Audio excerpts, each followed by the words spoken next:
এয়া দেখিছেনে আমাৰ পাপু দিদি ৰাহুল দাই কথা পাতি আছে আৰু ওচৰতে আমাৰ মামা এজন আছে এয়া দেখিছেনে কথা পাতি আছে তাহাঁতি আৰু নতুন চাৰখন ঢালিলে পাপু দিদিহঁতৰ এয়া মিস্ত্ৰী দাদাহঁতে কাম কৰি আছে আৰু এয়া আমাৰ পাপু দিদি আৰু ওচৰতে ল'ৰা ভাইটি এজনৰ বাৰ্থডে আছিলে আমি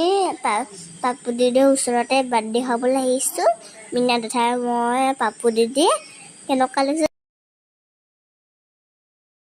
उसका वीडियो कैसा लगा है